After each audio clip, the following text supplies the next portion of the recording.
Oh, I am Chris. Hello, I am Kurt. And I'm Dave. And we are Nirvana.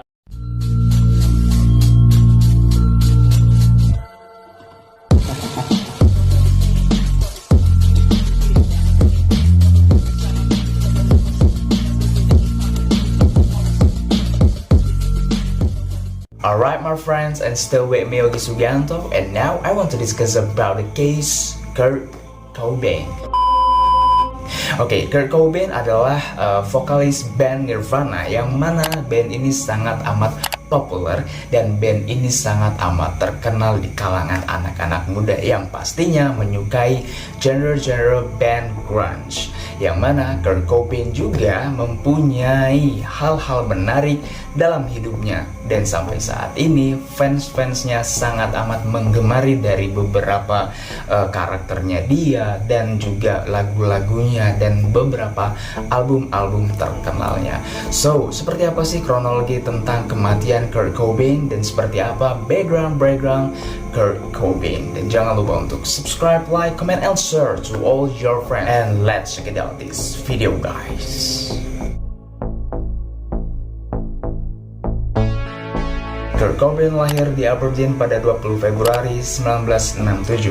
Kurt Cobain terlahir dari keluarga yang broken home. Orang tuanya bercerai saat usianya masih 8 tahun, dan hal inilah yang menjadikan sosoknya menjadi pemurung dan sering menyendiri. Kurt Cobain juga menulis beberapa kekesalannya dengan keluarganya, dan dia menuliskan di tembok kamarnya, "I had mom, I had dad, dad had mom had dad. It certainly makes you want to be saved." Dan bahkan Kurt Cobain juga menggunakan narkoba untuk melarikan diri dari beberapa permasalahannya sejak kecil. Bakat musiknya sudah terlihat dari kecil. Kurt Cobain pernah ikut beberapa les drum dan juga jarang pulang, dan talenta musik Kurt Cobain semakin terasa saat pamannya memberikan hadiah gitar di ulang tahunnya yang ke-14. Gitar pemberian pamannya itu terus ia mainkan siang dan malam, hingga akhirnya Kurt Cobain fasih memainkan lagu Stairway milik Led Zeppelin. Kecintaannya dengan musik sampai membuatnya keluar dari sekolah. Akibat ulahnya, Kurt Cobain diusir ibunya dari rumah dan membuatnya keluyuran setiap malam. Setelah diusir oleh ibunya, Kurt Cobain menjadi sosok yang pendiam, susah berkomunikasi, dan sangat tertutup. Meski memiliki keinginan yang kuat dalam bermain musik, Kurt Cobain sangat susah menemukan partner band, dan pada akhirnya ia bertemu dengan Chris Novoselic dan Dave Grohl yang akhirnya membentuk sebuah band yang bernama Nirvana pada tahun 1989. Oh, I am Chris. Hello, I am Kurt. And I'm Dave. And we are Nirvana. Dengan membawakan jenis musik grunge, lagu-lagu Nirvana banyak menceritakan tentang pemberontakan sosial dan kepedihan hidup. Nama Nirvana mulai terkenal dan digemari oleh dunia sejak dirilisnya album Nevermind dengan single Smell Like Teen Spirit. Melalui lagu tersebut membuat Nirvana menjadi salah satu band terbesar di dunia dan berhasil mendapatkan trofi The Best Alternative atau Rock Band. Wow, this is a great band, bro. Setelah mengeluarkan single Smell Like Teen Spirit, popularitas Kurt Cobain semakin meningkat. Namun Kurt Cobain semakin merasa kehilangan kendali, yang mana ia mulai menggunakan heroin untuk mengurangi beberapa depresi, beberapa gangguan, dan kesehatan lainnya. Wow. Dan pada tahun 1992, Kurt Cobain menikah dengan Courtney Love dan memiliki seorang putri bernama Frances Bain. Namun pernikahan Kurt Cobain dan Courtney Love jauh dari kata harmonis, karena pasangan ini merupakan pecandu yang berat dan menyebabkan keduanya sering berselisih dan sering terjadi tindak kekerasan. Sementara itu, Nirvana kembali merilis album baru In Utero yang meraih chart nomor 1. Hampir semua lagu di album tersebut mencerminkan kepribadian Kurt Cobain, seperti pemberontakan dan kemarahannya dengan industri rekaman dengan lagu Radio Friendly Unit Shifter. Kesuksesan album In Utero di pasaran tidak membuat Kurt Cobain menjadi lebih baik. Kondisi psikologisnya semakin memburuk karena pengaruh alkohol dan obat-obatan, hingga pada akhirnya pada 18 Maret 1994 Kurt Cobain dilaporkan meminum obat dan mengunci dirinya di lemari dengan senjata. Kematian Kurt Cobain berawal pada tahun 1994 saat Nirvana berada di Munich, Jerman. Dan pada waktu itu, Kurt Cobain diagnosis menderita bronkitis dan laryngitis yang parah. Dan setelah itu, Kurt Cobain mengalami overdosis karena mengonsumsi sampahnya dengan Rohypnol. Dan Kurt Cobain dilarikan ke rumah sakit. Dan pada 18 Maret, istri Kurt Cobain menelpon polisi dan memberitahu bahwa suaminya mengurung diri di kamar dengan sebuah pistol. Dan pada akhirnya, polisi berhasil menyita pistol dan beberapa botol yang berisi pil. Namun saat itu Kurt Cobain hanya menyatakan bahwa ia tidak berusaha untuk melakukan tindakan bunuh diri, tapi dia hanya sekedar bersembunyi dari istrinya. This is not make sense, bro. Pasti ada apa-apanya di dalam dirinya. Wow. Dan kemudian pada 30 Maret, Kurt Cobain berada di Exodus Recovery Center di Los Angeles, California. Di hari selanjutnya, vokalis Nirvana ini melarikan diri dengan memanjat pagar setinggi 6 kaki.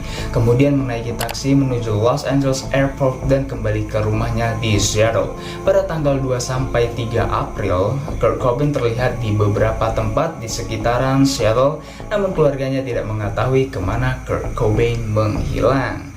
Dan beberapa hari menghilang, tepat pada 8 April 1994, seorang tukang listrik menemukan tubuh Kurt Cobain di rumahnya di Lake Washington. Sebelumnya, tukang listrik itu mengira bahwa Kurt Cobain sedang tidur, sampai akhirnya ia melihat sebuah senapan yang mengarah ke dagunya dan sebuah surat menjelang kematiannya. Wow, this is so creepy. Saat ditemukan, Kurt Cobain tidak bernyawa. Kurt Cobain meninggalkan pesan panjang untuk istrinya dan juga anak perempuannya dan para penggemarnya. Setelah itu, kematiannya secara resmi dianggap sebagai aksi bunuh diri ketika ia berusia 27 tahun. Oke, dari beberapa background dan kronologi yang udah gue sampaikan tentang Kurt Cobain saat menjelang kematiannya, hal ini yang buat gue tertarik untuk ngebahas kematian Kurt Cobain. Dan jujur, gue mengenali band Nirvana itu juga baru, tetapi gue juga pernah mendengar lagunya yang sangat familiar tentang gairah anak muda ya, yang berjudul Smell Like Teen Spirit. Jujur itu sangat amat luar biasa banget ya. Gue sangat senang banget dengan lagunya. Dan Kurt Cobain ini salah satu band grunge atau pop rock lah ya, atau pop punk sih, yang mungkin lebih dikenal gitu ya. Sampai saat ini Kurt Cobain itu dikenal banget dengan fansnya, dan sampai gue tuh kalau ngelihat beberapa kaos, yaitu ada bajunya dia, terus ada nama bandnya dia, Nirvana. Dan jujur, Nirvana bagi gue band yang tidak dikenal di zaman sekarang gitu, dan banyak anak-anak muda yang tidak mengetahui apa sih band Nirvana dan siapa sih Kurt Cobain gitu. Jujur, sekali lagi gue cuma ngerasa kayak Kurt Cobain itu sepanjang masa dia tetap dikenal oleh para penggemarnya, fans-fansnya. Dan gue juga pernah mereact beberapa video-video yang menjelaskan bahwasannya Kurt Cobain itu kalau manggung itu abis-abisan, ancur-ancur parah, yang buat gue segila ini dia. Mungkin saat dia manggung dia juga dalam pengaruh obat-obatan. Dan beberapa teori konspirasi tentang Kurt Cobain ada juga yang gue bahas di 27 Club, dan beberapa video-video yang mungkin tentang Kurt Cobain kalian bisa cari, kalian bisa lihat lagi di channel gue. Dan jujur gue juga udah lama banget ya sebenarnya untuk ngebahas ini, karena ini sangat menarik juga, karena Kurt Cobain adalah salah satu tokoh public figure music yang sangat populer, sangat terkenal sampai saat ini, yang buat gue tuh kayak wow, ini orang keren abis sih memang ya. Dari beberapa karakternya dia, yang buat gue tuh kayak pendiamnya dia tuh cool gitu ya. Ya dari beberapa lagu-lagu yang jujur ya, gue tuh cuman mengenali Smell Like Teen Spirit.